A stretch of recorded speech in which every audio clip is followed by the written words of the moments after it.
Votre nom, s'il vous plaît. Alors, Geneviève Pouquet, Votre âge de naissance, si ça vous dérange pas. en 83. 83 ans, né en 22, en décembre 22. D'accord. Et puis, Lieu de naissance? lieu de naissance en Pologne. Voilà. Je suis arrivée en France, j'avais 4 ans, avec ma mère. Mon père était déjà employé en France depuis 3 ans. Je suis arrivée donc en France, j'avais 4 ans, avec mon frère et ma mère, en 27. Et mes parents étaient ouvriers agricoles. Bon, ben, on est resté dans une petite commune au nord de Paris, jusqu'à la guerre. Et puis, voilà. Merci. Donc on va faire un petit point sur la situation juste avant-guerre. Donc situation familiale avant-guerre. Donc, mes parents étant ouvriers agricoles, on était donc logés dans un logement de la ferme. J'allais à l'école, mon frère allait à l'école. J'ai fait toutes mes études, toutes mes classes au même endroit. Ils n'ont pas bougé, hein. On est resté à Louvain jusqu'à la guerre. J'ai passé mon certificat d'études, j'avais 12 ans et demi. Après ça, je me suis arrêtée parce que, à l'époque, quand on avait son certificat, on pouvait s'arrêter. Je me suis arrêtée. J'avais une sœur qui avait 9 ans de moins que moi. Et je me suis occupée donc de ma sœur. Jusqu'à 15 ans. À 15 ans, je suis partie dans une famille pas loin pour m'occuper des enfants. Mais c'était pas un travail trop difficile pour moi qui avait que 15 ans parce que la maman était toujours là. Il y avait une gamine de 7 ans et puis un petit garçon de 3 ans. Ça s'est très bien passé. J'ai fait toute une année là qui s'est très bien passée. Voilà. Alors, juste avant-guerre, est-ce que votre famille ou vous-même était engagé politiquement ou dans une association? Non, pas du tout. Non, l'engagement politique a commencé en 1939 quand il y a eu la déclaration de guerre, quand les Allemands ont occupé la Pologne. Parce que mes parents étant polonais, ça posait des problèmes, parce que mon père voulait s'engager dans l'armée polonaise qui était fondée en France. Mon père voulait s'engager, ma mère n'était pas d'accord, forcément. Il y avait les gosses. Elle avait déjà... Il s'était marié en 14. Alors elle avait passé toute la guerre toute seule. Et mon père était mobilisé. Il a été mobilisé en Pologne, le service militaire durait longtemps. Il a été mobilisé jusqu'en 20. En 21, il y a eu la guerre contre les Russes, avec la Pologne. Donc il est rentré à la maison qu'en 20. Et ça lui avait semblé long, ma mère. 6 ans toute seule. Alors donc elle n'était pas d'accord. Je me souviens des discussions que ça faisait à la maison. Enfin, finalement, il a compris que ça aurait été une erreur. Mais par contre, mon frère s'est engagé. Mon frère s'est engagé à 18. Donc il est parti en Pologne? Non, l'armée polonaise en France. Non, il a fait son service à Koetkida, là où maintenant il y a le Saint-Cyr. À ce moment-là, c'était l'armée polonaise qui était là-bas. Ouais. Et alors, une fois qu'il avait fait son service, il a été versé dans les chasseurs alpins et il est parti faire la campagne de Narvik. Malheureusement, ça s'est mal passé, ils sont perdus.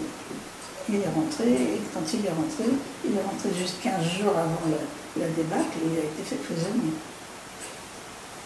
Voilà. Donc, c'est un peu ce qui fait mon engagement. Hein, parce que la Pologne occupée, sauvagement occupée, la France occupée, mon frère prisonnier de guerre, il faut faire quelque chose, on ne peut pas laisser les choses se faire comme ça. Donc, on m'a proposé de faire quelque chose, j'ai dit oui. Voilà. Merci.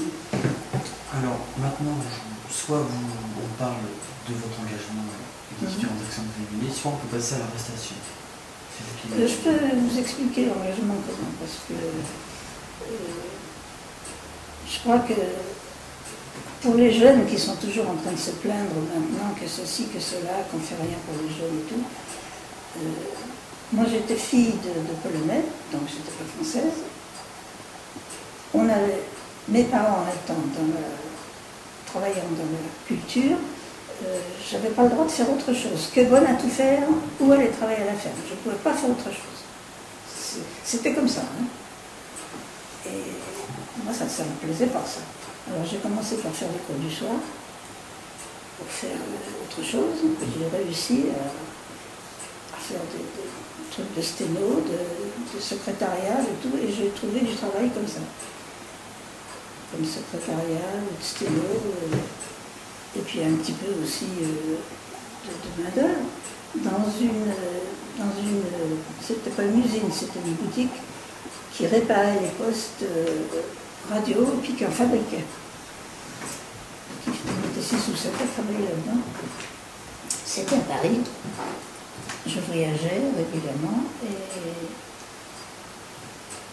donc on est venu proposer à mon patron, là, au directeur, de réparer les postes émetteurs clandestins.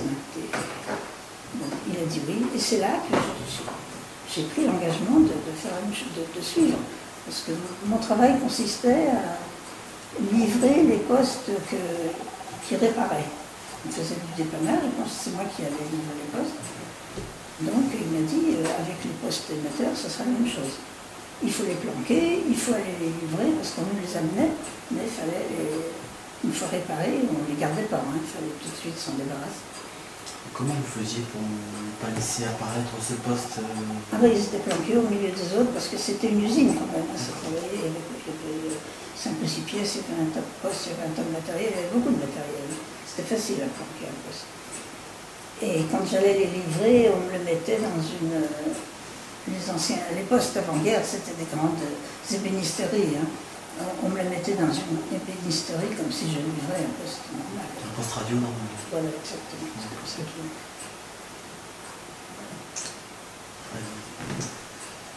On va passer à l'arrestation. Ah ben l'arrestation, c'est... Votre situation, l'arrestation, donc, comment dire, les circonstances, pourquoi, quand, où, comment. Ça, c'était l'année 42. C'était l'année 42, donc on a fait ça. Et le 7 novembre 42, il y a la Gestapo qui est venue à la boutique. Et puis, ils ont commencé à fouiller partout, on fait tout ça. Et moi, j'étais pas là. On m'a téléphoné, on m'a dit viens parce qu'il faut absolument que tu viennes à la boutique. Donc, je suis venue à la boutique. Et la Gestapo a emmené donc le directeur, le technicien qui faisait les réparations, et moi, parce que je faisais le secrétariat. Donc ils nous ont emmenés tous les trois, on a été emmenés rue des Saucettes, c'était le 7 novembre 42. On nous a emmenés rue des Saucettes, on nous a séparés, on nous a dit on va pas. Et puis on m'a interrogé, les seules questions qu'on m'a posées, c'était qui fréquentait la boutique, qui venait, qu'est-ce qu'on apportait, qu'est-ce qu'on y faisait, on fait tout ça. J'ai joué l'immigrante, moi je faisais mon boulot de secrétariat et tout, j'allais livrer mes postes réparés, puis c'est tout, c'est d'autres choses. Hein. Et c'est les hommes qui ont été arrêtés en même temps que moi, ils m'ont tout à fait dégagé de toute responsabilité. Ils ont dit que j'étais absolument pour rien. Donc ça corroborait ce que je disais. J'espérais qu'ils allaient me libérer, mais possible. Non, je n'ai pas été libérée. Tout de suite, le soir même, j'ai été emmenée au fort d'Ormaville. Puis ça a été terminé, je suis retournée chez moi. Est-ce que vous avez subi des actes difficiles, torture Ah non, j'ai même pas subi ça. Donc même non, à propos ceux de vos supérieurs qui vous dédouanaient complètement, ils vont tout de même garder et envoyer au fort de l'eau. Et à partir de là, est-ce que vous avez fait plusieurs prisons Alors, il y a une chose que je me souviens maintenant, que je n'ai jamais dit, parce que je ne me rappelle pas, là, ça me rappelle. j'ai été arrêtée donc avec le directeur, le propriétaire de la boutique, mais le technicien, je vous ai dit qu'on avait arrêté le technicien aussi, mais non, le technicien n'était pas là. Lui, il venait le soir pour réparer les postes. Le technicien, ils l'ont convoqué à rue des Saussayes. Ce ballot-là, il y est allé. Eh oui. Il aurait pu partir. Ah, il aurait pu. Et il avait été prévenu. On lui avait dit, si tu vas là-bas, tu ne ressors pas. Puis il est venu quand même. Et puis bon, ben, il a été déporté aussi. Ils ont été déportés aussi. On va revenir à vous. Ouais. Donc, au moment du fort de Vaux, vous y restez combien de temps à peu près? Où ça? À Vaux, au fort de Vaux. Non, Romainville. À Romainville. Romainville. Eh bien, j'y suis restée donc jusqu'au 24 janvier, du 7 novembre au 24 janvier, on a été déportés sur Auschwitz. Donc, tout de suite, ils vous envoient en déportation. Ah ben pas tout de suite, non, quand même, parce que du 7 novembre, Vous êtes resté 2 mois. on est resté à Romainville un bon bout de temps. Le temps de se connaître, on se connaissait très bien tout le temps, les 230.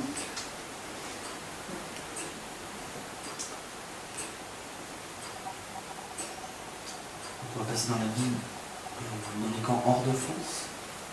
Donc, vous êtes déporté en Allemagne. Vous arrivez dans quel camp? Auschwitz. Il y a Royalieu d'abord. Hein? Il y a Royalieu. Oh, bah, Royalieu, on a passé une nuit. C'est pour former le convoi à Compiègne. Le convoi a été formé à Compiègne. On a été emmenés en car de Romainville, ils nous ont emmenés en car, différents voyages, hein, parce que 230, hein, il faut plusieurs cars. Même, je crois bien que ça s'est fait en 2 jours. Il y en a qui sont partis la veille. Puis le lendemain matin, donc c'était le 24 au matin, il me semble que c'était un dimanche. C'est des camions qui nous ont emmenés à la gare, depuis le fort de Royalieu de Compiègne, ils nous ont emmenés à la gare de Compiègne. Et puis là, on avait vu qu'il y avait un très long train qui était prêt, hein, c'était des wagons de marchandises, il y en avait une certaine longueur, il y en avait pas mal. Et puis dans la quantité, il y avait des wagons vides. Et ils nous ont dirigés, et au fur et à mesure que le camion arrivait, ils nous dirigeaient vers des camions, des wagons vides, des wagons de marchandises vides, et puis ils nous faisaient monter dans ces wagons. On a su par la suite que les wagons qui étaient déjà fermés, c'était des hommes qui étaient dedans. C'était des hommes, je crois qu'ils étaient plus de 1000. Et qui eux ont été dirigés, on est partis ensemble. Et eux, ils ont été dirigés sur Saxo, et puis nous, on a été dirigés sur Auschwitz. Combien de temps pour le voyage? Est-ce que vous avez 3 jours. 3 jours. Ou sans nourriture, sans... Ben, ils nous avaient donné du pain, ils nous avaient donné un morceau de saucisson, puis ils nous avaient donné... je ne me rappelle pas s'ils nous avaient donné à boire, je crois pas. Donc il a fallu faire avec ça Ah, pendant 3 il a jours. fallu, oui. Bon, on était tout le temps en Romainville, on recevait nos colis, donc on avait tout le temps fait quelque chose. Ben, ça, c'était pas... Le plus mauvais, c'était que on était enfermés, on était cadenassés là-dedans, avec une tinette au milieu, puis il fallait se débrouiller. Charlotte Delvaux, il explique bien le truc, hein, c'était le 27 janvier, le 24 janvier, les approchons. Bon, ben, la tinette au début, ça débordait, ça éclaboussait. En une demi-journée, elle a été gelée, ben, on était tranquille. Le froid Ah oui, oui. Non, enfin, c'est sûr que dans le bouquin, là, je donne plus de détails. Parce que j'explique le voyage dans le bouquin. Il faudrait le relire, si vous voulez. Alors, on va passer à l'arrivée au camp. Dans quelle situation physique et morale êtes-vous lorsque vous arrivez? Est-ce que le physique tient encore ou est-ce que ça commence à être difficile? Quand on est arrivé là-bas, on est arrivé le matin, tout à fait le matin, et c'est pas chaud, il gelait, hein, c'était le 26 janvier en Pologne, hein, on a parlé de moins 15, moins 20, je sais pas bien ça. Alors ils ont ouvert les wagons, on s'est aperçu qu'on était en pleine nature, alors ils nous ont fait descendre un peu brutalement. Il y avait des camions de la Croix-Rouge qui attendaient au bout du quai, On pensait qu'ils allaient nous diriger vers les camions, mais non. Ils nous ont fait marcher à pied, on a ramassé nos valises et puis on est parti vers le camp. On le voyait, le camp, on voyait les lumières devant, c'était à 2 kilomètres. On partait à pied et on râlait, on disait ces vaches-là, ils auraient pu nous faire monter dans les camions. Mais après, on a su que les camions, c'était prévu pour ceux qui allaient directement au four crématoire. Heureusement que ça pas fait. C'était quand les convois de juifs arrivaient, c'était comme ça. Quelquefois, il y avait le tri directement sur le quai. Arrivé au camp, est-ce qu'il commence à faire des groupes ou est-ce que tout votre convoi se dirige au même endroit? Est-ce que vous êtes tout encore ensemble? On est tout ensemble, on arrive les 230, on essaye de marcher comme on peut, et puis on croise des femmes qui partaient travailler. Parce que c'était le matin de Berlin, qui partaient travailler. Par groupe de 100 ou 200, c'était comme ça que le commando se formait pour aller travailler. Et alors on a été surpris par l'odeur de ces femmes. Et puis alors on voyait des femmes en rayon, on n'avait jamais vu ça, hein, des femmes habillées comme ça. On a dit, qu'est-ce que c'est que ça?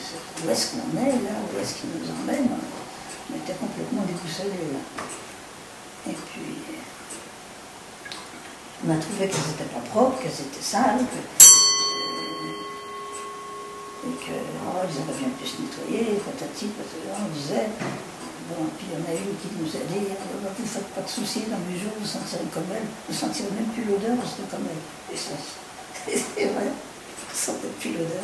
Et alors cette odeur qu'ils avaient sur elles, ces femmes, c'était l'odeur des fours crématoires.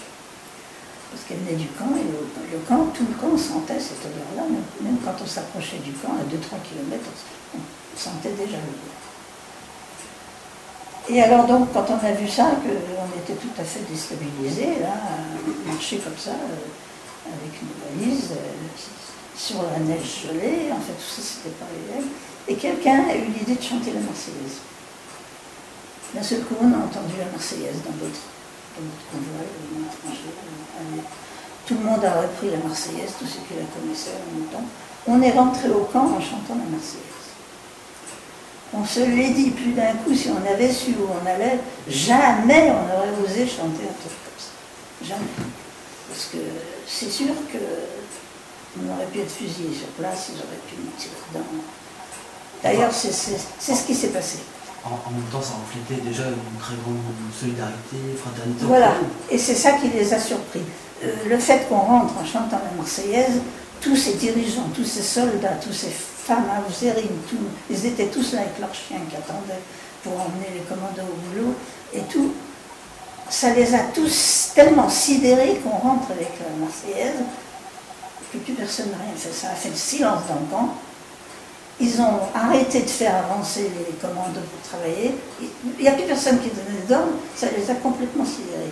Et dans le camp, ça a fait un bien fou à tous les déportés qui étaient là. Parce qu'ils ont dit, non, c'est des Françaises, elles arrivent en chantant la Marseillaise, on va être soutenus, il va se passer des choses, parce qu'elles pensaient qu'on allait continuer la résistance.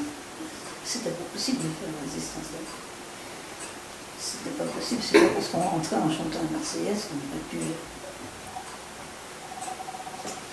À partir de là, est-ce que le parcours classique du déporté, le retrait des vêtements, Oui, voilà, le tatouage, le numéro tatoué, vous avez déjà vu mon numéro?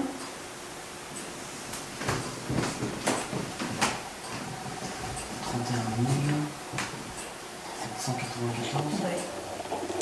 Alors ça, c'est quelque chose qu'il fallait tout de suite apprendre en allemand, parce qu'il n'y avait plus de nom, il n'y avait plus rien. Hein. C'était notre identité, ça. Et la déshumanisation commençait. Tout à fait. Tout à fait. Pour le lendemain, il fallait l'apprendre? Non, tout de suite, il fallait tout de suite, la personne qui nous a tatoués, elle nous l'a dit. Elle nous l'a dit en allemand, elle nous a fait répéter plusieurs fois, elle nous a dit vous avez intérêt à vous en souvenir parce qu'on vous appellera que comme ça. Et il faut répondre quand on vous appelle, parce que sinon vous risquez les coups, vous risquez un tas de... Donc, alors bon, il a fallu l'apprendre, et puis bon, on a tout de suite, on a eu donc les cheveux rasés, coupés. Enfin, par la suite, il rasait, mais nous, quand on est arrivé, il coupait au ciseau. Alors, il prenait une poignée de cheveux, et tiens, avec un coup de ciseau.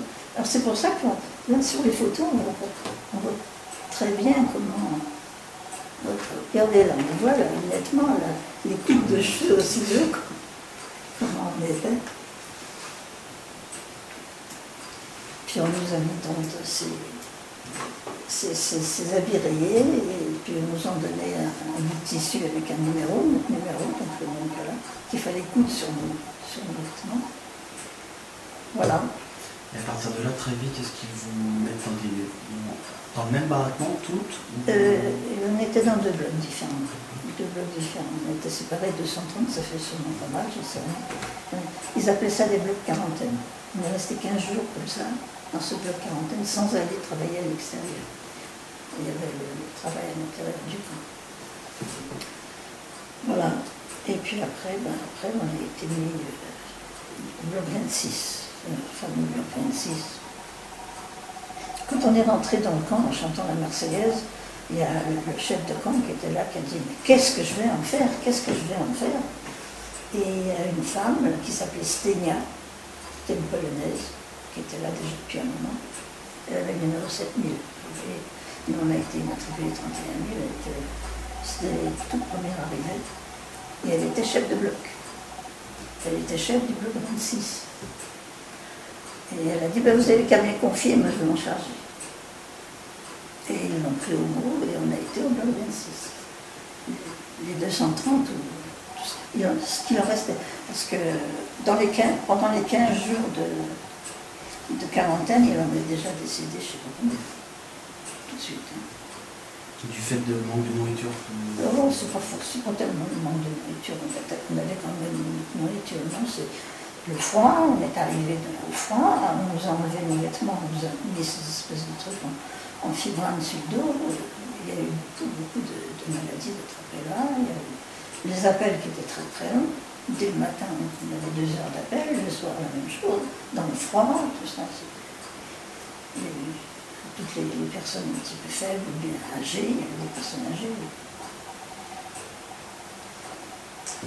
Après ces 15 jours, vous êtes répartis en commando On faisait donc l'appel le matin, et puis après l'appel, il fallait aller se présenter sur la place, ce qu'ils appelaient la place d'appel. Là, les chefs de commando venaient chercher leur personnel. S'ils avaient besoin de 100 personnes, ils venaient chercher 100 personnes pour aller travailler à l'extérieur. Qu'est-ce que j'ai fait comme commando pour débuter? J'en sais rien. Parce que j'en ai fait plusieurs. On a travaillé à la démolition des maisons, parce qu'ils avaient donc envoyé tous les Polonais qui habitaient, c'est en Pologne, ils avaient envoyé tous les Polonais qui habitaient dans le coin, ils avaient fait le vide, alors il restait les maisons vides, on les démolissait, puis ils récupéraient les briques pour arranger les routes, pour faire un tas de choses. Alors on récupérait, le soir quand on rentrait au camp, il fallait qu'on ramène 2 briques chacune. Quelquefois, il n'y en avait pas besoin. Le matin, hop, on reprenait les 2 briques pour les ramener. Il fallait occuper. Il fallait fatiguer, comme on dit. Alors bon, ça c'est la démolition. Alors bon, il y avait celles qui travaillaient à la pioche, il y avait d'autres qui travaillaient à autre chose. Il y en avait d'autres qui étaient assises à nettoyer les briques. Enfin, bon, ça c'est le commando des démolitions. Il y avait le commando des marais. Alors là, avec les marais, on travaillait à la bêche. On était alignés avec la bêche. On prenait de la terre, on mettait de la terre dans des espèces de brouettes. C'était pas des brouettes, c'était comme des... Comment je sais, ils appelaient ça les tragues. C'était des brancards, des trucs carrés avec des brancards devant, des brancards derrière. On était à 2, une devant, une derrière, à prendre les brancards, et puis on portait la terre comme ça. Alors, il y en a qui à l'appel, vous mettez de la terre dessus, nous on transportait, d'autres transportaient ça ailleurs. Et tout ça, c'était pour faire des pêcheries.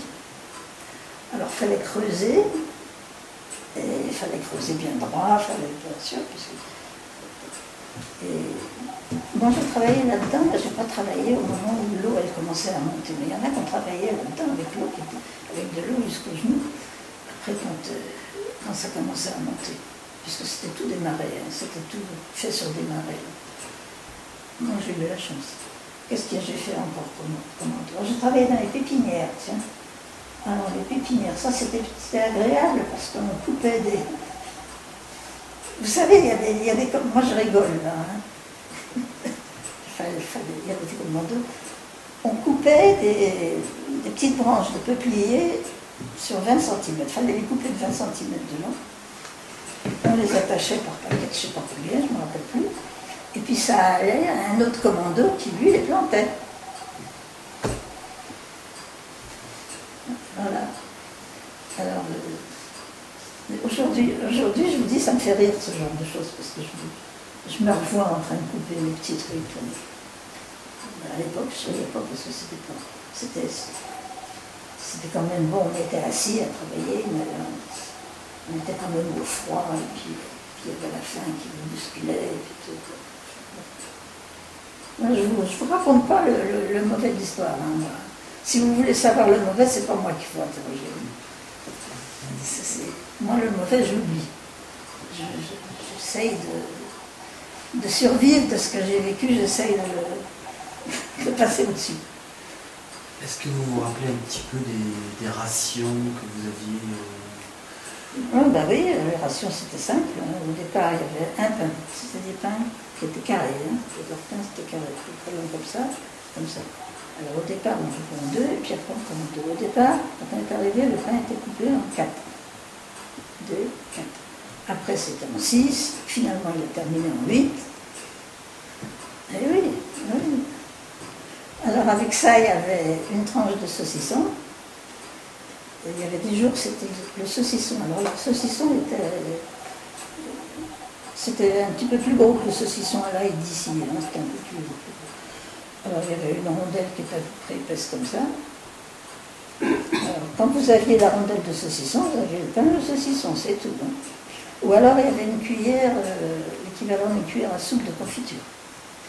Alors, ce qu'ils appelaient la marmelade, c'était souvent la marmelade de betterave rouge. Ben on s'y est fait. On s'y est fait. Et puis, alors, soit c'était le saucisson, soit c'était la marmelade, ou alors ils avaient aussi le Leberwurst, là, ça ressemblait un petit peu aux rillettes, un pâté de foie, je sais pas, ça n'avait jamais vu le foie. Bon. Alors c'était ces trois trucs-là. Ah, puis alors une fois la semaine, on avait du fromage. Ouais, il y avait une petite portion de fromage, à peu près grand comme ce qu'ils donnent maintenant là, pour les enfants, vous savez, le kiri, on avait ça en fromage. Ça c'était la ration par ça c'était le soir. C'était l'un ou l'autre. Hein. Le pain, et puis ça, c'était... Et puis le matin, on devait avoir l'équivalent d'un demi-litre de boisson chaude, mais il y avait toujours de la fauche, il y avait toujours... On n'avait pas souvent de demi-litre, mais enfin on avait quand même une boisson chaude. Et puis, alors le midi, on avait 1 litre de soupe, mais au travail. On était en commando. Alors donc il fallait toujours avoir sur soi un récipient pour pouvoir mettre son litre de soupe, pour pouvoir le manger, parce que si vous n'aviez pas rien pour le mettre, vous ne pouvez pas vous servir de soupe. Alors on avait toutes nos trucs pendus à la ceinture, une ficelle autour de nos fringues, là, et puis votre récipient accroché à la ceinture. Ah oui, tout le monde avait ça. Puis alors on avait 1 litre de soupe, donc au travail. Oui, donc autant dire que... Ben oui, ou c'était de la soupe qui était épaissie avec des farines, ou alors la soupe était claire, c'est-à-dire c'était juste du tabaga cuit dans l'eau, et on avait une pomme de terre ou deux qui était à part, peut-être cuite à l'eau, qu'il fallait se débrouiller, qui nous donnait à part. Bon, ça c'était la ration. C'était la ration quotidienne, ça. On va faire une pause. Oui.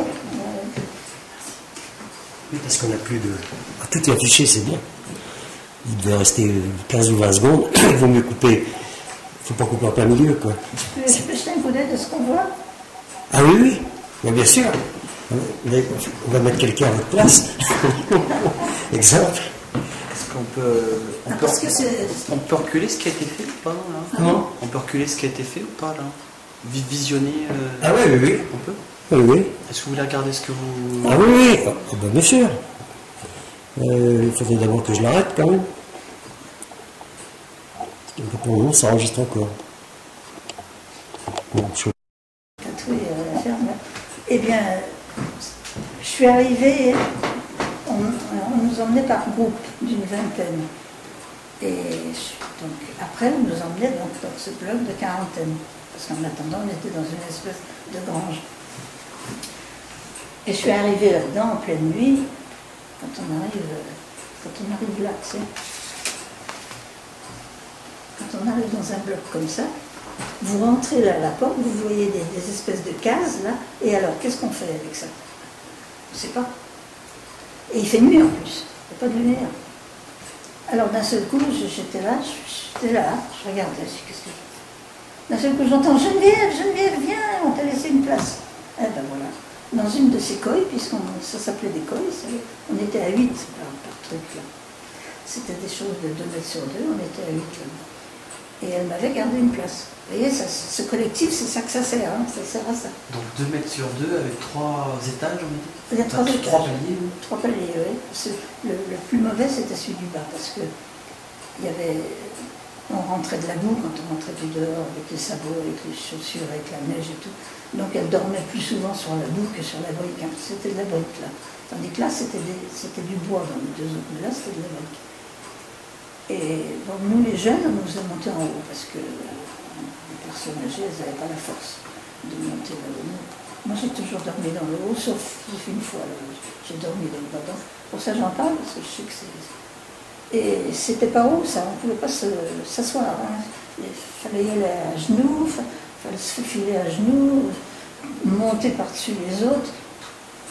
Comme explique Charlotte Delvaux, quand on se retournait, il fallait se retourner tout ensemble, dormir tête bêche, on dormait tête bêche. Et on se retournait tout ensemble parce que sinon, on ne pouvait pas se bouger. Vous vous rendez compte de même? Donc 8, donc en fait vous étiez 3 et 2? Non, non. Ça, il y avait 3 étages, mais dans chaque, il y avait 8 personnes. Ah, il y avait 8 personnes dans chaque? Oui, je vous dis, c'était tous des trucs de 2 mètres sur 2 et il y avait à chaque fois 8. Alors on était là-dedans avec chacun sa couverture, donc on nous a donné une couverture et il fallait se débrouiller. Alors, quand on s'arrangeait bien, on mettait 4 couvertures au sol, on se couchait dessus, on se couvrait avec les 4 autres, puis ça allait très bien. Mais dans les endroits où il n'y avait pas d'entente, je ne sais pas comment on faisait, non, c'est toujours bien entendu. Ça devait créer des soucis, rien que pour quand il fallait se lever. Des bagarres, oui, parce qu'il fallait se lever souvent, parce que la nuit, il y avait la dysenterie, il y avait des problèmes. C'est sûr que... Donc celle qui était au fond du corps, il fallait qu'elle passe par-dessus tous les autres. Oui. Il y avait des problèmes. Il fallait dormir avec ses godasses, il fallait dormir avec ses godasses sous la tête, parce que sinon, ça faisait piquer. Votre gamine est toujours attachée? Ah ben là, elle était plus attachée, parce que je sais pas où on la mettait quand on dormait, tiens, je m'en rappelle plus. Peut-être avec les godasses sous la tête, aussi. Enfin, donc vous êtes quand même bien entendu toujours avec... Ah, j'étais soutenue, je vous dis, par ces 3-là. Ça. Et elles sont toujours en vie, hein. Donc Cécile, vous connaissez. On peut peut-être les citer. Donc Cécile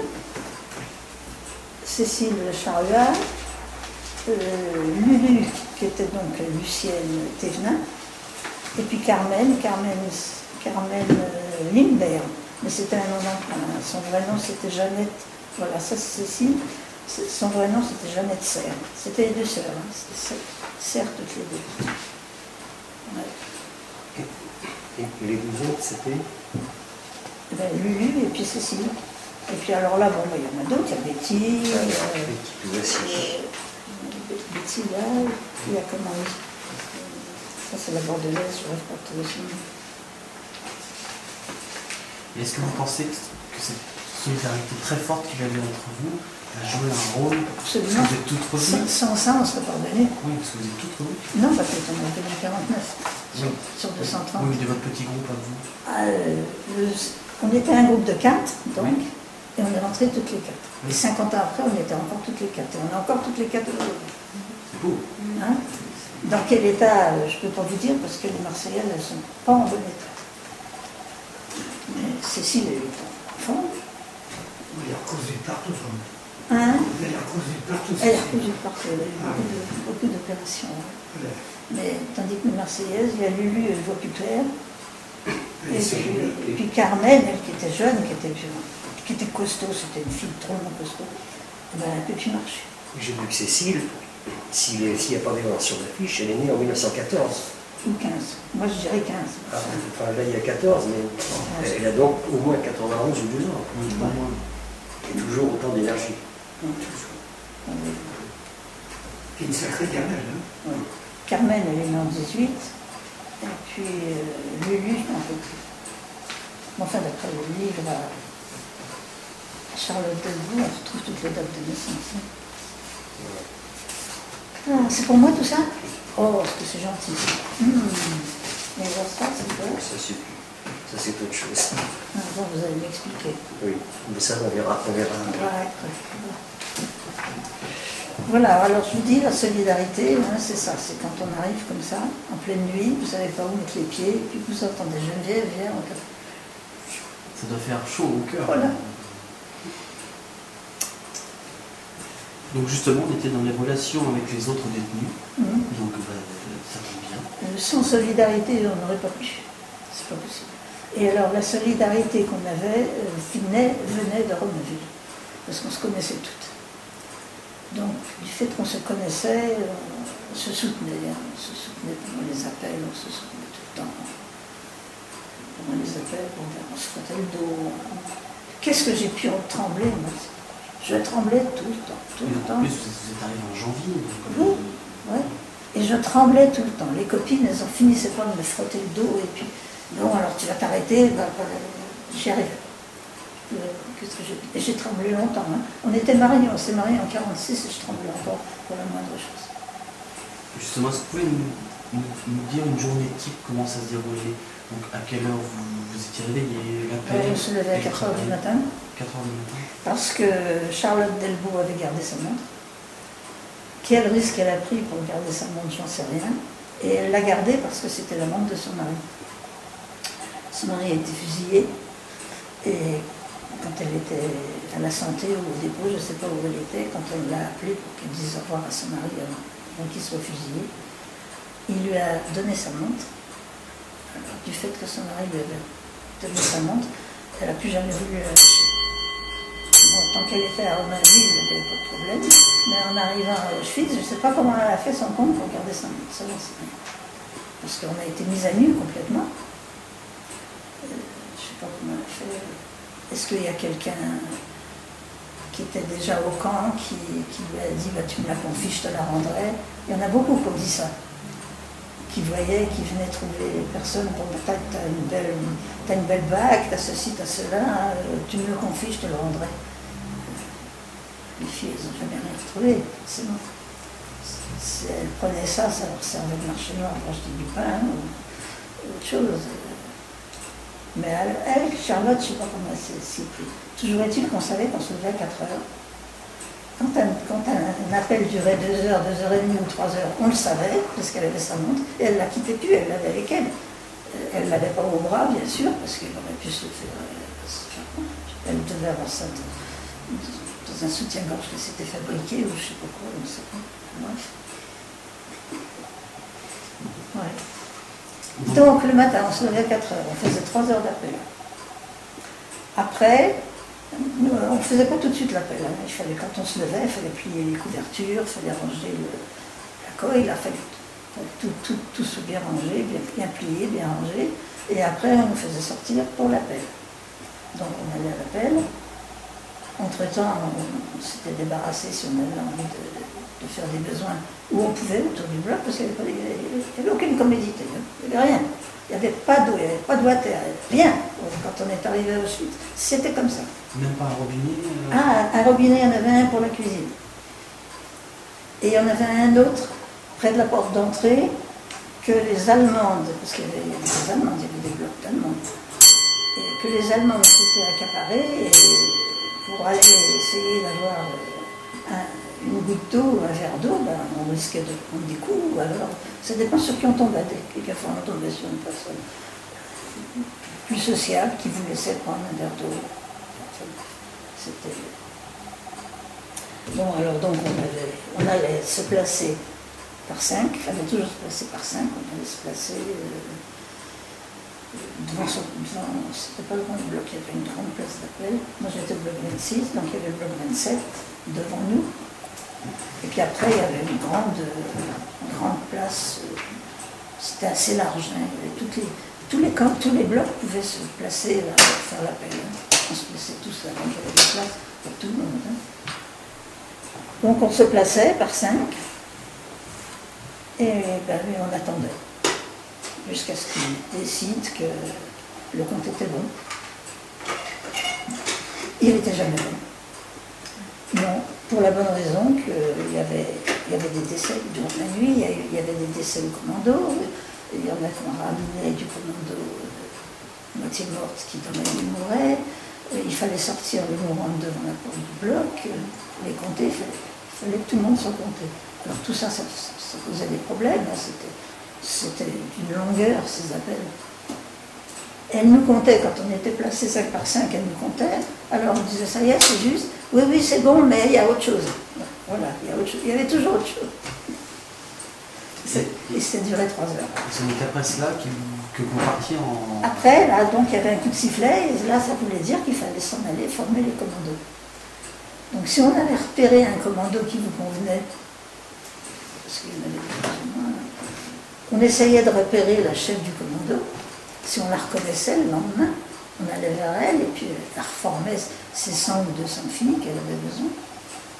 Et puis on essayait toujours de se tenir par le bras, de ne pas se lâcher. Hein. Essayer de... D'être toujours ensemble. Ah, d'être toujours ensemble, maximum. Et puis bon, ben, on formait des commandos comme ça. Et puis bon, ben, il fallait encore attendre. Et puis quand tous les commandos étaient prêts, on passait avec le portail et on allait travailler. Voilà. On travaillait jusqu'à midi. À midi, il y avait la soupe qui arrivait sur place. On mangeait sur place.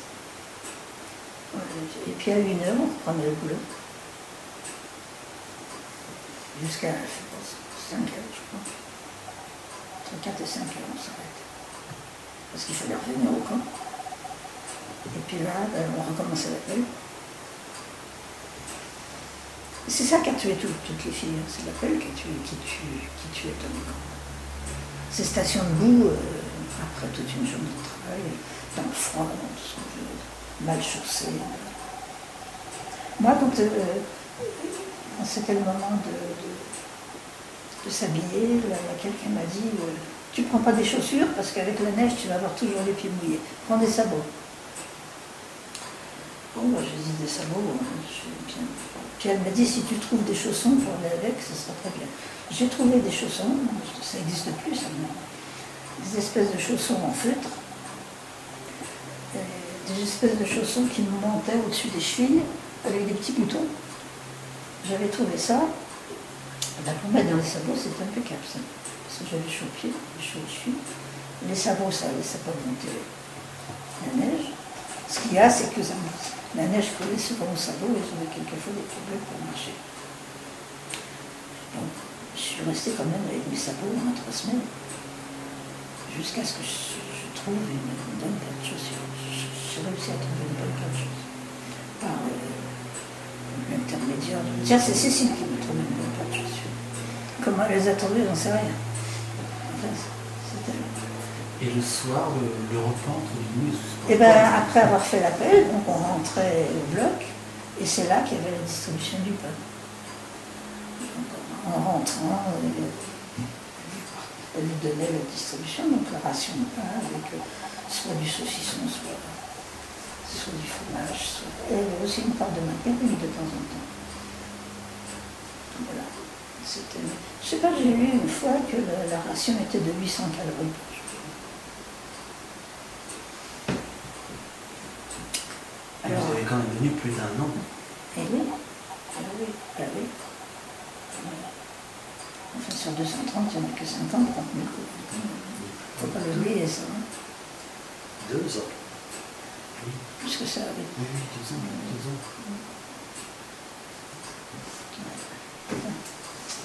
Voilà.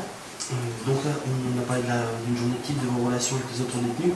Avec le gardien, est-ce que vous avez des relations avec les gardiens ou simplement avec votre chef de bloc? Notre chef de bloc, elle était donc la chef de bloc, elle était aidée par 5 sous-chefs. Il y avait celle qui faisait le secrétariat, celle qui était chargée du ménage, mais qui ne le faisait pas parce qu'elle le faisait faire par les déporteurs qui travaillaient. Il y avait la chef de je ne sais pas quoi, il y avait celle qui emmenait les malades à l'hôpital, il y avait ce qu'on appelait le révire, qui était loin d'être un hôpital, parce qu'il y avait toujours des malades qui ne pouvaient plus continuer à aller travailler, qu'il fallait emmener au révire. Il y avait, enfin, voilà, chacun. Elles étaient 5 ou 6 à faire le travail. Puis il y avait celle qui était chargée d'aller chercher donc le pain pour la distribution. Il fallait couper le pain, il fallait couper les parts de margarine ou de saucisson, tout ça. Elles avaient leur occupation quand même à l'intérieur du bloc, celles qui aidaient les chefs de bloc. Et la chef de bloc, elle avait du travail de secrétariat, elle faisait le travail de secrétariat. Alors, vous avez dit qu'elle était polonaise. Est-ce que oui. vous communiquiez avec elle? Ça m'est arrivé de lui parler, oui. Ça m'est arrivé de parler. Il savait que j'étais polonaise, malgré que j'avais un F là. Hein. Mais on était 3. Parmi les 230, on était 3 qui parlaient le polonais. Avec tout en ayant un F. Parce qu'on était déportés en tant que française. Bon, au début, je disais à personne que je comprenais ce qu'ils disaient. Hein. Puis après, ils s'en sont rendus compte quand même que j'arrivais à traduire leurs cris, leurs passions. Et puis bon, mais... Est-ce que ça a changé leur comportement ensuite ou... Je ne sais pas, je ne peux pas dire. Au bloc même, j'ai jamais reçu un coup. Est-ce que je l'aurais reçu si je n'avais pas été polonaise? J'en sais rien. Au boulot, ça n'a rien changé, parce qu'au boulot... Et puis, des coups, j'en ai reçu, parce que j'ai même fait un anthrax dans le dos à force de coups, que ça m'a fait un anthrax, tellement j'avais les coups bleus, le dos bleu, et ça m'a fait un de ces anthrax. J'ai une cicatrice qui est grosse comme ça. Donc, des coups, j'en ai reçu. Mais j'ai pas le souvenir au bloc. Par les gardiens SS ou par les capots? Les gardiens SS dans le bloc, dans le camp, on les voyait. C'est d'ailleurs à l'extérieur ou à la porte. Mais dans le bloc, tout était fait par les prisonniers. Les brassards, ils avaient tous des brassards jaunes ou rouges ou capot ou caisse. Ouais. Alors autrement, est-ce que vous aviez des relations, est-ce que des contacts ou quelque chose avec la population civile? Non, je vous dis, c'était pas possible. C'était pas possible, il n'y en avait pas. Peut-être qu'au camp des hommes, d'après les histoires que j'ai lues, certains avaient des contacts avec l'extérieur, mais parce que leur travail les emmenait à l'extérieur. Ils allaient travailler à l'extérieur et bon, ils avaient peut-être des contacts, mais pas moi. Pas à notre niveau, pas à Birkenau. Parce qu'il y a Auschwitz et il y a Birkenau, hein, c'est deux choses différentes. Hein. Mais vous étiez à Birkenau? Moi j'étais à Birkenau. Auschwitz c'était à 2 km de là. D'ailleurs, dans le livre à Claude, là, on voit les photos de l'un et de l'autre, on voit bien que c'est pas la même chose. Alors, on l'avait un petit peu abordé tout à l'heure, donc est-ce que vous avez eu connaissance d'événements survenus dans le camp, d'événements extraordinaires? Non. Non, radio chiotte, on appelait ça. On entendait bien un tas de choses, mais on n'avait jamais la possibilité de vérifier si c'était vraiment. Donc même les nouvelles dites bonnes nouvelles, débarquement de Normandie, libération de Paris. Tout ça, débarquement de Normandie, j'étais plus à Auschwitz. Ah, mais si, j'étais à Auschwitz. Ah, mais j'étais plus à Auschwitz, j'étais à Raisco. Ça, il va falloir que je vous en parle de Raisco, parce que ça, c'est ce qui nous a sauvé la vie. Hein. On peut l'aborder. Donc, est-ce que vous avez fait d'autres camps après Auschwitz? Ben, dit comme ça, je vous dis non. Parce que j'étais donc au camp de Birkenau et ils ont formé un commando qui a été travaillé à l'extérieur. Mais ils avaient fait des baraques et tout, et on restait là-bas. On y restait à Raisco. C'était en Pologne aussi? Mais c'était à 3 km de Birkenau. Tout ça, c'était dans le coin. Hein. C'était à 3 km de Birkenau. Et c'était quand les Allemands ont occupé la Russie, ils cherchaient un tas de choses. Et ils sont tombés sur un Russe qui faisait des expériences, des recherches sur le caoutchouc. Il cherchait à faire du caoutchouc sur des faux pissenlits. Ça ressemblait aux pissenlits, mais ça n'en était pas. Ils appelaient ça les coques à glisse.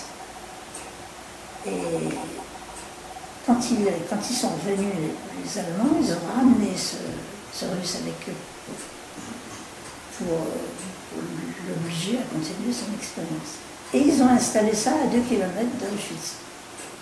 2 ou 3, je ne sais plus. Ça nous paraissait loin parce qu'on a fait pendant un mois, on a fait le chemin à pied, parce qu'avant qu'ils construisent des baraques pour nous y mettre, on y allait travailler à pied. On était une vingtaine de Françaises à travailler là-bas. Il y avait 200 personnes, 200 femmes qui travaillaient là-bas. Et sur les 200, on était une vingtaine de notre convoi. Et c'est vous qui vous êtes proposé pour aller... Absolument pas. Tout ça, ça a été fait par Daniel Casanova, qui avait... Vous êtes un peu au courant de Daniel Casanova, la dentiste du camp, hein, parce qu'aussitôt en arrivant, hein, la dentiste venait de décéder, et aussitôt qu'on est arrivé, donc le 27 janvier, il y a des soldats, des officiers qui sont venus, ils ont dit, y a-t-il un dentiste parmi vous? Alors elle s'est présentée, et aussitôt ils l'ont emmenée, hein, elle a été tatouée, mais elle n'a pas eu les cheveux rasés, rien du tout, ils l'ont emmenée tout de suite, et elle a donc été installée comme dentiste dans le camp. Elle servait de dentiste au camp pour les capots, les trucs, les machins, et aussi les soldats allemands. Et elle avait forcément la possibilité de parler avec un tas de gens. Et donc elle a su qu'il formait un commando de chimistes. Ils s'appelaient ça des chimistes. Pour essayer de travailler sur ce coxalis. Alors il fallait des chimistes, il fallait des jardinières, parce qu'il fallait les faire pousser, les pissenlits, mais alors à la façon scientifique. Moi, quand je vois comment ils font leurs expériences avec l'OGM, là, je rigole, hein, parce que comme nous, on a fait les expériences là-bas avec le coxalis, c'était autre chose. Hein. Chaque pied de coxalis avait sa cage en nylon, en espèce de petit tulle fin. Chaque pied, alors quand on voulait biner autour, il fallait enlever la cage, on binait autour, et hop, on reposait la cage. Et tout était comme ça, d'un pied. Ça ne pouvait pas aller d'un pied à un autre. Hein. Là, c'était des vraies expériences. Donc, elle a entendu dire qu'il fallait des chimistes et des jardinières, alors elle a dit, tant qu'il y a de la place, il faut essayer de vous inscrire au maximum, hein, parce que ça va être quand même un commando, ça va être quand même plus agréable que de vivre là au milieu des odeurs du four crématoire. Là-bas, il n'y en avait pas. Alors on s'est inscrit là-bas, on était une vingtaine, et on faisait le chemin à pied. Et ça c'était au mois de juin 1943. Et on y est allé pour de bon comme juillet 1943. Ça a été terminé là-bas. Et donc, il y avait des douches une fois la semaine.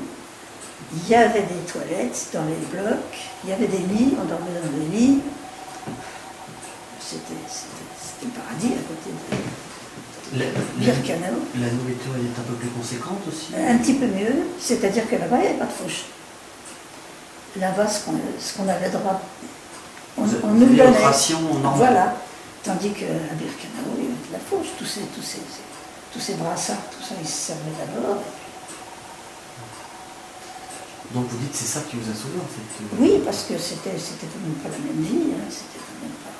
Puis, il y avait pas, on ne risquait pas les coups, on n'était pas réveillé à coups de gourdin le matin, parce qu'il fallait se lever. Il y avait aussi un capot, enfin un chef de bloc. Il y avait une chef de bloc. Notre chef de bloc, c'était une Allemande, ça faisait 12 ou 13 ans qu'elle était arrêtée déjà. Depuis 34 ou 30, je ne sais pas combien, elle était là.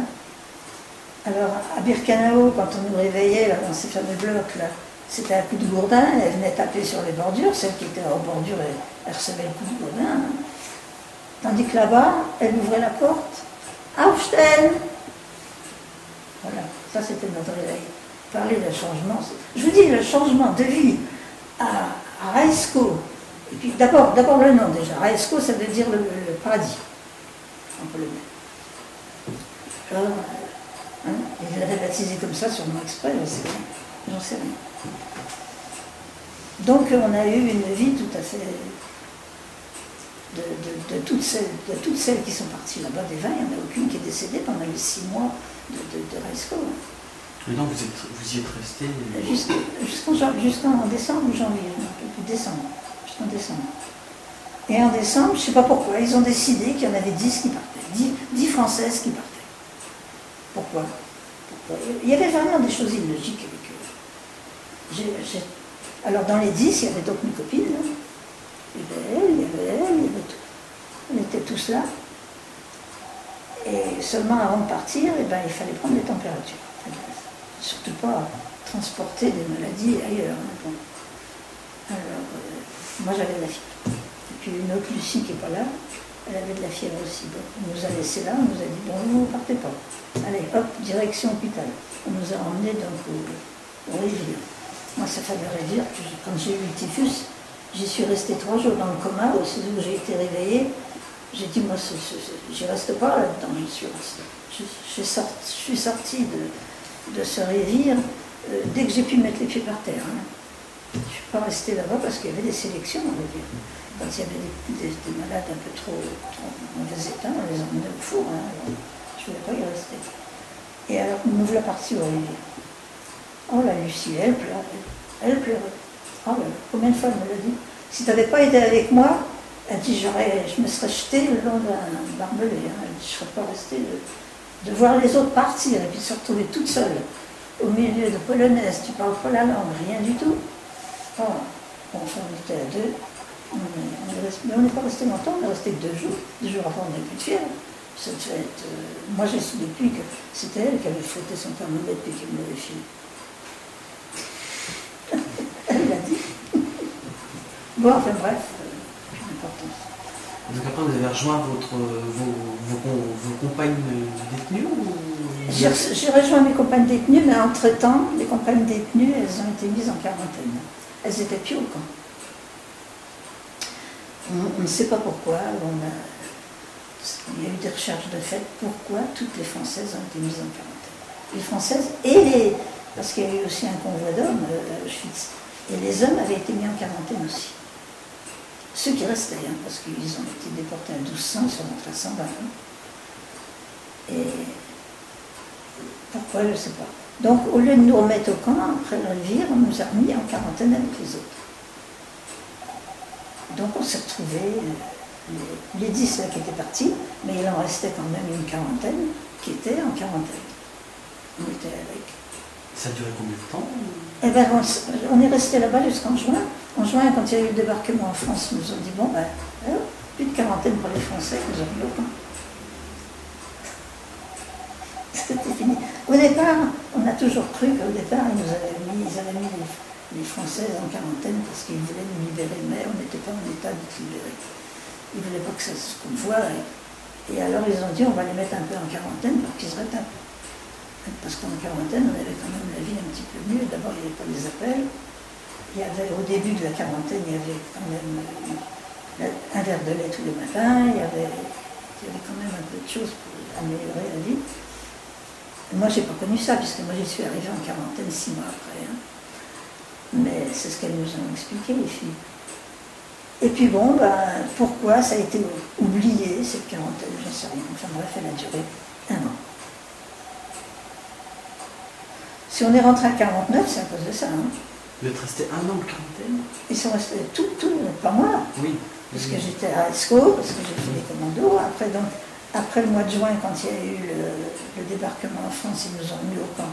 Mais là, j'ai été dans un commando de couture.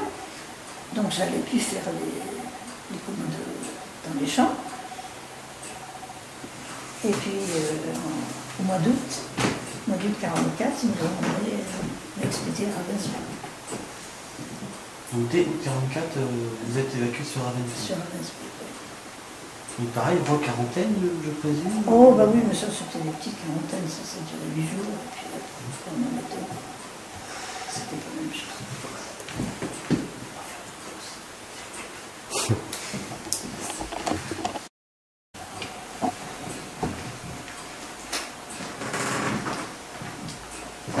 Donc on en était au moment Je pars à Ravensbrück. Oui, voilà. Vous êtes évacué vous partez sur Ravensbrück. Nous évacués sur Ravensbrück. Alors en arrivant à Ravensbrück, j'ai retrouvé quelques-unes qui étaient parties donc en décembre de Reisko. Dans la quantité, il y en avait encore 3-4 qui étaient restés, parce que Ravensbrück, c'était un camp de... pas de tri, comme on dit. Les personnes n'y restaient pas, il n'y avait pas de travail à Ravensbrück. On formait les commandos et on les expédiait dans les usines, dans les trucs, dans les machins. Alors elles ne voulaient pas, elles avaient l'expérience du camp quand même, elles arrivaient d'Auschwitz quand même. C'était pas des apprentis. Elles se sont défendues, elles se rendaient compte qu'elles ont tenu le coup pendant 6 mois pour éviter les départs, alors que tous les 15 jours, il y avait sur la place d'Appel des grands rassemblements et puis ils venaient trier ceux qu'ils avaient besoin pour travailler, pour aller travailler dans les... Elles ont réussi soit à ne pas s'y présenter sur la place d'Appel en se planquant dans le camp, ou soit, quand elles étaient obligées de s'y présenter, elles grattaient avec des épingles leurs doigts, leurs entre-doigts, là, pour faire croire qu'elles avaient l'égal. Ensuite, c'était des sacrés débrouillards, la Sicile et puis... Enfin, je l'ai vu en arrivant à Ravensbrück, j'ai vu ma Cécile, et puis elle m'a dit, ben, c'est tout ce que je peux te donner, tiens, j'ai une brosse à dents dans ma poche, si tu veux, je te la donne. Mais demain, je t'apporterai un dentifrice. Voilà, moi, j'ai jamais revu, parce que là, elle s'est fait prendre. Voilà, il y a eu un gros convoi de parti, et elle était dedans. Alors, j'ai plus revu mes copines, il y avait juste celle avec qui je suis arrivée. Alors là, à Ravensbrück, j'ai été mis au bloc NN. Ça veut dire que je n'avais pas... Les narques, nous... Voilà, là, je n'avais pas à me planquer pour être prise dans les commandos, puisque les blocs NN, on ne les prenait pas. On ne sortait pas du camp. C'était comme ça. Je vous dis que j'ai eu toujours beaucoup de chance. Enfin, j'appelle ça la chance. Il y en a qui appellent ça autrement. Et vous êtes resté donc à Ravensbrück jusqu'à la fin? Jusqu'au 1er mars 1945. Alors à Ravensbrück, comme je n'allais pas travailler dans les commandos extérieurs, je travaillais dans le camp. Alors on arrangeait les routes, on allait du mâche-fer. Ça, je sais faire une route en mâche-fer. Hein. Alors ça, vous voyez, je peux vous faire un truc comme ça. Hein. Si, c'est vrai. Je peux me permettre une remarque. On est en plein dans le sujet du concours de la résistance et de la déportation de l'année prochaine, puisque le thème, si vous ne le savez pas, je vais vous le dire, c'est le travail dans l'univers concentrationnaire nazi. Ouais. On est en plein dedans. Alors, les routes, la pioche, la pelle, que vous aviez cité avant, exactement, on est dans le sujet. Les rouleaux qu'on traînait, alors il y en avait, quand on faisait les routes, on mettait du mâche-fer, d'abord du gros, après du plus fin, et après pour finir du tout fin. Alors il y avait les filles qui arrosaient avec le jet, puis il y avait les autres qui traînaient le rouleau, parce qu'après que c'était arrosé, il fallait le rouler. Et puis, ben, je vous dis, je peux vous faire une autre. Et il y avait ça, il y avait des routes entre les blocs, parce qu'il y avait des blocs quand même à Ravensbrück. Il y avait une partie travail, il y avait la partie camp, l'habitation, puis il y avait la partie travail, c'est-à-dire qu'il y avait la couture, il y avait le mâchera, non, c'est pas le mâchera, je suis au camp. Hein, la blanchisserie, il y avait le repassage, il y avait un tas de choses. Tout ça, c'était dans des blocs, dans une partie du camp. Et c'était ça il fallait améliorer les routes pour aller entre ces blocs-là. Donc c'est ça que j'ai fait au début. J'ai fait ça. Et puis après, au fur et à mesure que les camps s'évacuaient, hein, tous les camps vers la Pologne, vers l'Allemagne de l'Est, tout ça, ça s'évacuait vers l'Allemagne de l'Ouest. Tout ça, ça venait à Ravensbrück. Et il fallait... Les cuisines, elles suivaient plus. Elles n'avaient plus de bidon, il n'y avait plus rien. Alors il y avait au bloc 32, là où j'étais, il y avait la moitié du bloc qui était occupé par nous, les NN, et l'autre moitié par des femmes soldates russes, qui avaient gardé leur costume, qui étaient habillées en femmes soldates russes. Elles étaient costauds, ces filles. Mon Dieu, ce qu'elles étaient costauds. Et elles, leur travail, parce qu'elles étaient dans le bloc 32, elles ne sortaient pas non plus, leur travail, c'était de porter les bidons de soupe dans les blocs. Et bien, le bidon de soupe, quand c'est plein, ça fait 80 kilos. Hein. À deux? Oui, comme chacune à deux. Et elles avaient pour ça un petit chariot, Elles en mettaient, elles en empilaient, 2, 3 l'un sur l'autre, puis elles en mettaient ça d'un bloc à l'autre. Et puis, quand elles avaient fait la tournée des blocs pleins, des bidons pleins, elles repassaient pour prendre des bidons vides. Et à la fin, même ça, elles n'arrivaient pas à suivre. Parce qu'il y avait trop de monde dans le camp, et ils ne pouvaient plus suivre. Alors, ils ont eu l'idée de former un commando de bidons vides, dont j'ai fait partie.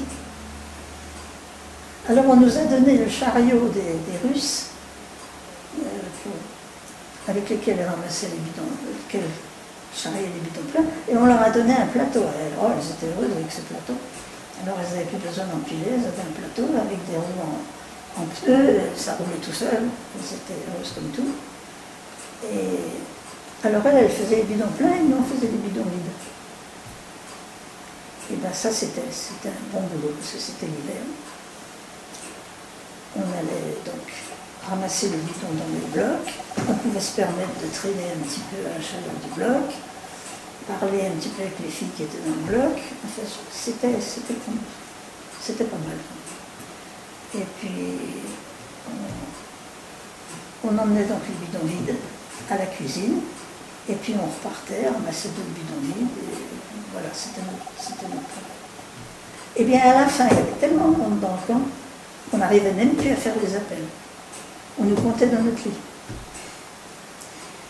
C'est pas croyable, parce que ça amenait du monde, ça amenait du monde.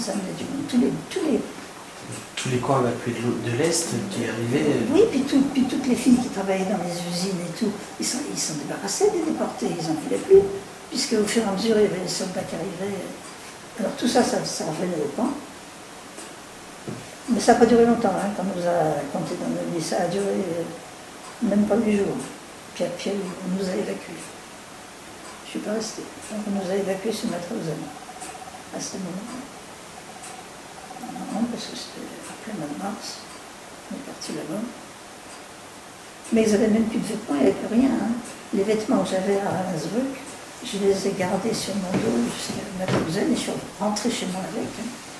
Il n'était plus question de nous habiller en rayé ou quoi, tout ça. Donc vous êtes resté à peu près un mois à Mauthausen? Du mois de mars jusqu'au 22 avril. Et là-bas, il y a eu... c'est spécial, Mauthausen, c'est un camp d'hommes. Quand ils ont vu arriver 2300 femmes, eh bien, ils ne savaient pas quoi comprendre, les gars. Comme dans tous les camps, l'administration était faite par les prisonniers. Hein. C'était à Mauthausen, le haut du pavé, c'était les Tchèques. À Birkenau, c'était les Polonais, là-bas, c'était les Tchèques. À Ravensbrück, je ne sais pas qui c'est qui...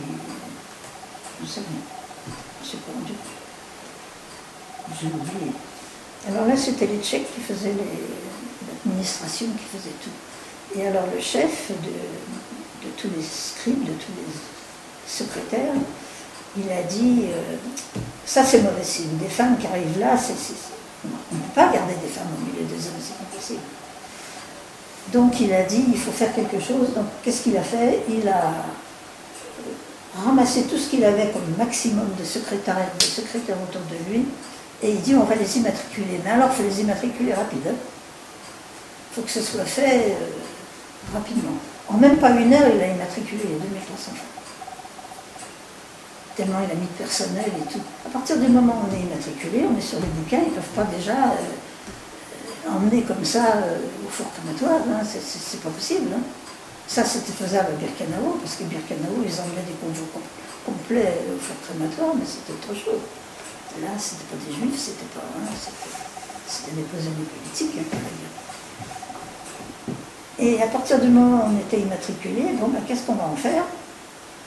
Il y avait à l'intérieur du camp de Mauthausen, il y avait un petit camp qui était entouré de murs, dans lequel il y avait des prisonniers de guerre russes.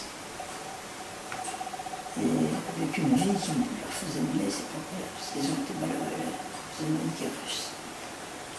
Et bien ils les ont vidés, ils ont vidé ce petit camp-là, ils les ont remis donc au camp, dans les blocs normaux, et puis ils nous ont mis nous dans ce petit camp fermé là. Les femmes, on était donc en dehors des hommes. On est resté là à faire cette soi-disant quarantaine de 8 ou 10 jours. Et puis après, un jour ils sont venus en chercher. Ils ont dit on a besoin de 1200 femmes. 1200 femmes. On ne comprenait pas, on dit il y a suffisamment d'hommes dans le camp, pourquoi 1200 femmes?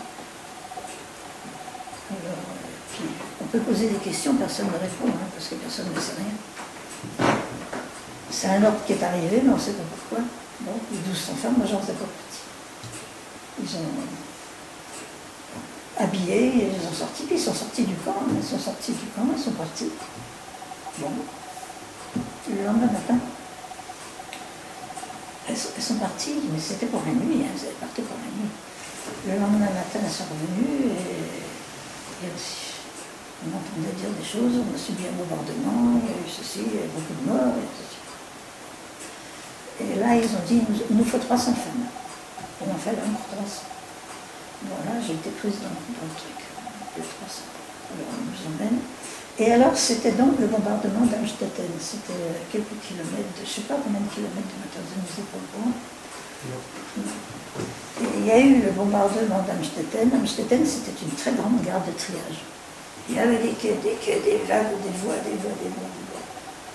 Et alors, il y a eu un bombardement, il y a eu énormément de blessés, il y avait des morts, il y avait des tas de choses. Et il fallait travailler pour essayer de redresser ces voies parce qu'ils voulaient s'en servir, ça leur servait de gare de triage, de tout le bazar. Alors donc, ils sont venus chercher d'autres personnes pour travailler là-dessus. On était en train de travailler là-dessus et il y a eu un nouveau bombardement. Et là, c'était du mitraillage qui faisait. Alors on a couru vers le bois, il y avait un bois pas loin, on a couru vers le bois pour se mettre à l'abri. Et bien quand même, parmi nous, il y en a eu 3 tués. De notre convoi, il y en a eu 3 tués. Et puis on a eu des blessés. Voilà, ça c'était donc à Amstetten. C'était, je ne sais pas quel, c'était donc en mars. Et puis, après ça, ils ont demandé du personnel pour travailler à la blanchisserie. Moi j'en avais assez d'être dans ce petit camp-là enfermé. Je me disais, ils viennent chercher pour ceci, ils viennent chercher pour cela. Je dis bon, s'il y a un commando à former, j'y vais. Et puis bon, je me suis porté volontaire pour la blanchisserie, donc j'ai été travailler à la blanchisserie. J'étais hors passage, je travaillais sur un truc là, à Pressing. Il y en avait qui travaillaient, qui lavaient les draps, il y en avait qui repassaient des draps. Voilà, moi j'ai travaillé à la blanchisserie, j'ai travaillé un petit bout de temps quand même à cette blanchisserie. C'est pour ça qu'il a photographié la blanchisserie là-dessus. D'accord. Parce que j'ai travaillé là-dedans. Et puis, donc là, un jour, je crois que c'est un samedi, il y a des filles qui travaillaient à l'extérieur, parce qu'il fallait quand même s'occuper, il fallait travailler. Ils n'acceptaient pas que quelqu'un reste sans travailler. Ils allaient travailler à l'extérieur, alors il y avait des silos de pommes de terre, des silos de carottes, des silos de ceci, des silos de cela. Il y avait des filles qui travaillaient aussi notre patate, elles sont rentrées le soir excitées comme tout. Ah, on a vu des gars de la Croix-Rouge, il paraît qu'on va être libérés. Bon, c'était pas la première fois qu'on nous disait ça. Et puis le lendemain, les gars de la Croix-Rouge sont venus, c'est vrai. Et puis ils ont dit, bon, on va libérer les Français et les Belges. On vient chercher les Français et les Belges. C'était quel jour? C'était donc le 21 avril 1945. Alors, on nous a mis tous sur la place d'appel, à Mauthausen, là, et puis on a dit bon. Et puis, ils nous ont emmenés en dehors du camp. Vous prenez toutes vos affaires, parce qu'ils ne libéraient pas dans le camp, ils n'avaient pas le droit d'entrer quand la Croix-Rouge ne rentrait pas. Alors, on nous a emmenés sur une espèce de clairière, là, oh là là, qu'est-ce que j'ai eu peur. On a dit ça y est. Là, ils mettent des mitrailleuses autour, et puis on est fait comme on n'a rien fait. Hein. On a tous cru ça. Hein. On allait être mitraillés, là, et puis en fait, Croix-Rouge. Et puis, ma foi, non, il y a des camions qui sont venus, qu'on a emmenés, mais pas tous. Pas tous. Il n'y avait pas assez de camions pour tout le monde. Donc, on est revenus au camp. Mais alors là, on ne nous a pas remis dans le petit camp là qu'on aime. Ils nous ont mis dans cette blanchisserie. J'étais emmené dans cette blanchisserie pour la nuit. Et ils nous ont dit, on revient demain matin, n'ayez pas peur, on ne vous laisse pas tomber, on revient demain matin.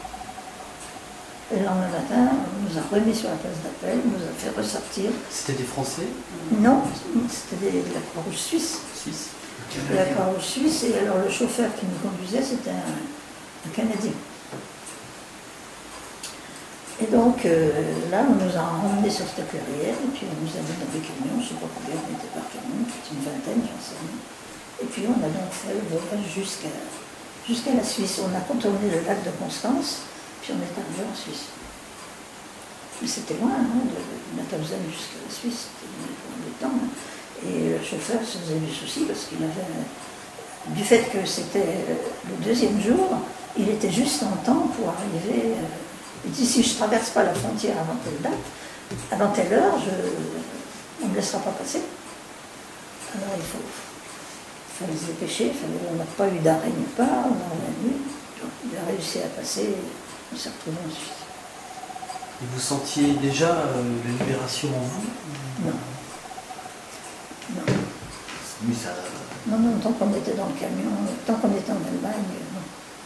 Et quand on s'est retrouvé vraiment en Suisse, qu'on a compris qu'on était vraiment en Suisse, on a dit, bon, parce que là, la Suisse, quand même, ça va marcher.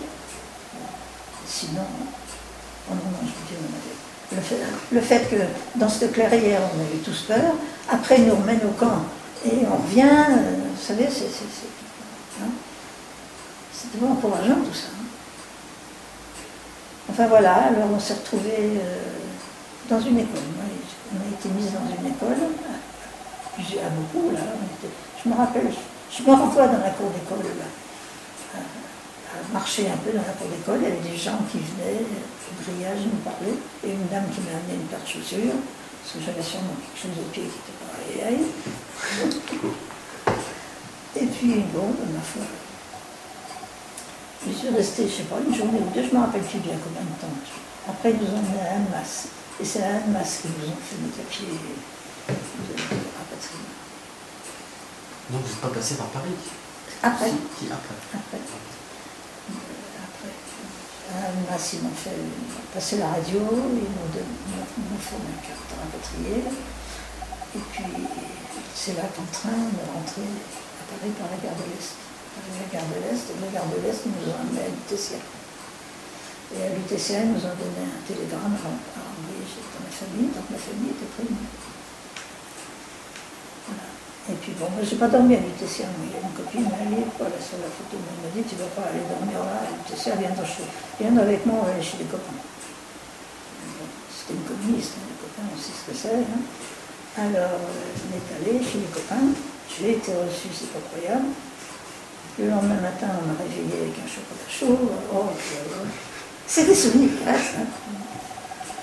Il y a fort, hein. Et puis, comme c'était le 1er mai, on a dit on ne rentre pas, on va faire le défilé. C'était le matin, le défilé. on a dit on va faire le défilé du 1er mai. Donc on a fait le défilé du 1er mai, on s'est retrouvés tout ensemble là. Et puis après le défilé, je ne me rappelle pas comment j'ai mangé, ça je m'en souviens pas. Toujours est-il que je sais que j'avais un train à 2h20, j'ai dit celui-là s'il existe encore, c'est un train régulier, il a toujours marché, il doit y être. J'ai dit je m'en vais pour 2h20 à la gare du Nord, je vais rentrer chez moi. Je suis arrivée, le train de 2h20 était là, ça marchait toujours, donc j'ai pris le train de 2h20. Et comme c'était un train régulier, ma famille elle se doutait que c'était celui-là que j'allais prendre. Si bien qu'on est venu me chercher, mais ils n'ont pas eu le temps d'arriver jusqu'à la gare, me chercher, parce que j'étais partie à pied. J'avais 3 km à faire à travers champs pour venir de chez moi, de la gare. J'étais en train de les faire et puis je vois passer une voiture sur la route, mais j'étais loin, j'étais encore au moins à 500 mètres de la route. Et puis je vois la voiture qui ralentit, puis qui vient dans le petit chemin que je suivais, un chemin de terre, hein. Une voiture qui vient là, je ne savais pas qui c'était. Puis bon, c'était le régisseur de la ferme où mes parents travaillaient, qui m'avait reconnu. Là, il dit j'allais te chercher à la gare, mais j'ai vu que tu étais déjà arrivé là, donc je viens te chercher. Mais il dit je t'emmène pas chez toi directement, hein, parce que ta mère a eu beaucoup de problèmes pendant que tu n'étais pas là, elle a eu des problèmes de santé et tout. Donc, il faut prendre des précautions. Alors, il m'a amené, on s'est arrêté au café. Et puis, quelqu'un a prévenu maman que j'étais là au café et elle est venue. Ça faisait 2 ans et demi, 3 ans. Puis bon, on s'est rencontrés là sur la route, on s'est embrassés, on s'est... Enfin, bref. Puis on est remonté à la maison ensemble. Puis là, la maison est des ans plus tard.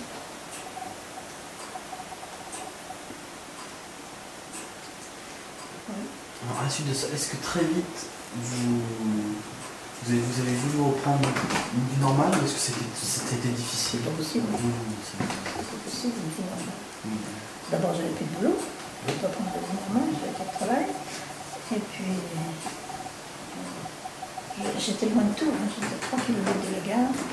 Et le travail, c'était sur Paris, il fallait prendre le train, qui c'était une demi-heure de train, et puis après, il fallait trouver du travail. Puis il fallait reprendre contact avec tous les amis, la famille et tout. Puis je vous dis, le patelin, c'était un petit patelin de 200 habitants hein, que j'habitais. Tout le monde venait aux nouvelles, chacun m'apportait ce qu'il pouvait.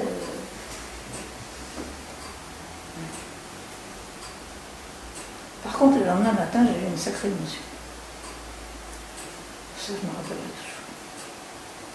J'étais dans mon lit, j'avais une chambre en bas. D'un seul coup, j'entends marcher, j'entends faire des Allemands, des soldats allemands qui marchent. Je dis, c'est pas vrai, qu'est-ce que c'est que ça? J'y étais pas, hein, je me suis mise à hurler. Et puis maman elle est venue, elle me dit, n'aie pas peur, c'est des prisonniers de guerre qui sont. Oh là là, il y avait 10 prisonniers de guerre qui travaillaient dans la ferme. Ces ballots-là, ils s'en vont au pas de marche, comme quand ils défilaient pour aller travailler dans les champs. Qu'est-ce que j'ai eu peur, hein. J'en ai encore le défaut sans rien y penser. Enfin, voilà. Et puis après, on attendait mon frère qui lui était pas rentré encore. Il est rentré une quinzaine de jours après moi. Ouais. Ben lui, comme prisonnier de guerre, il a bien souffert aussi. Il était à Hambourg. Il a souffert des bombardements, il a travaillé en usine, il était très bien.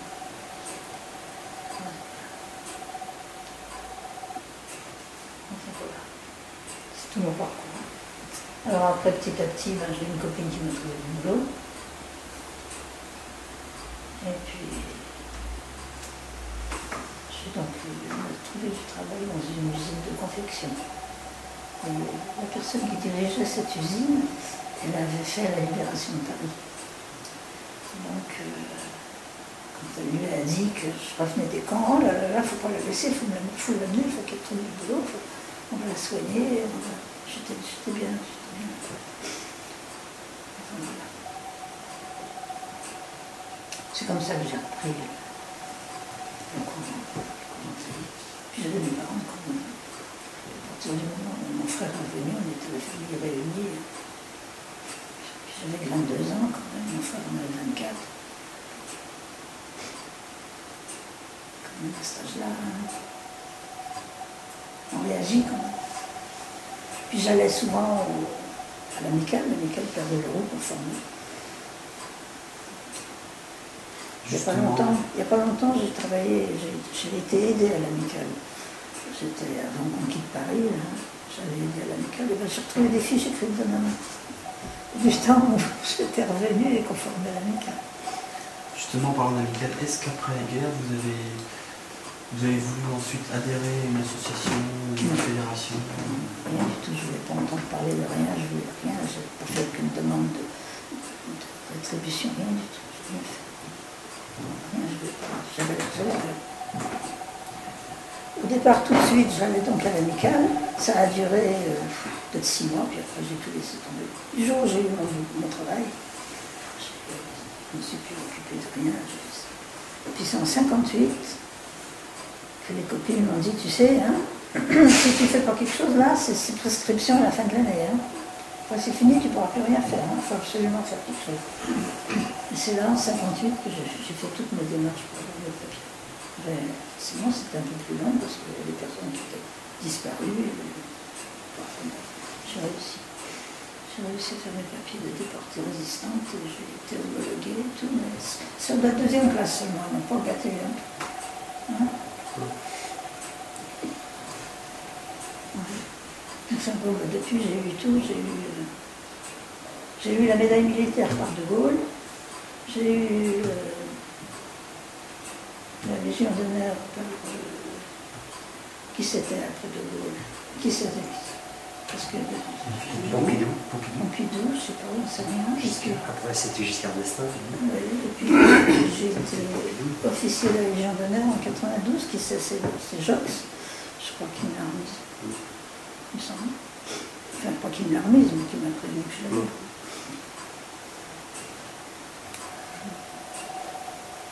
Depuis, est-ce que vous avez fait des interventions publiques ou Oh, milieu scolaire? j'ai été une fois ou deux chez des élèves à l'école, mais pas trop. Pas trop. Parce que là, je suis étonnée que j'ai réussi à vous parler comme ça, sans problème. Avec les jeunes filles, j'ai pas pu. J'étais obligée de m'arrêter souvent. Donc c'est un cas. Parce que, on a quasiment posé. ah ben je crois que Toutes les j'ai questions. dit tout ce que j'avais à dire là. Merci en tout cas.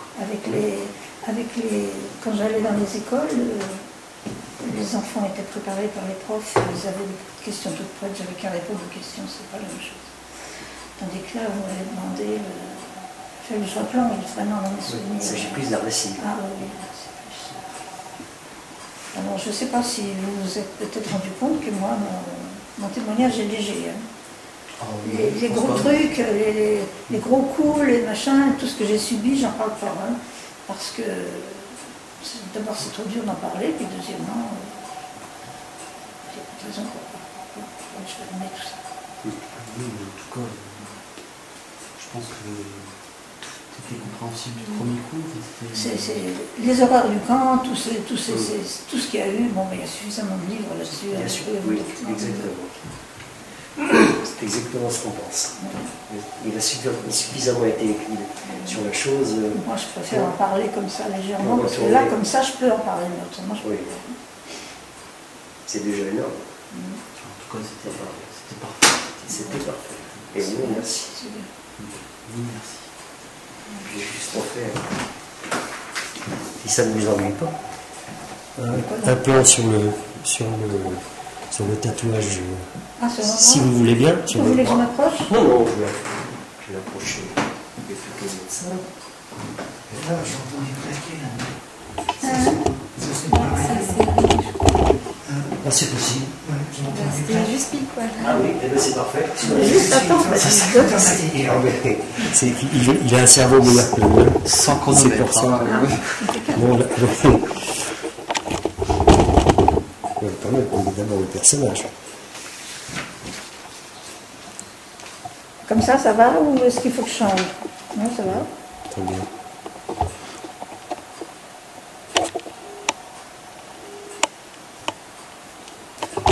31 780. Ouais, je l'ai noté Tu tout l'as. à l'heure.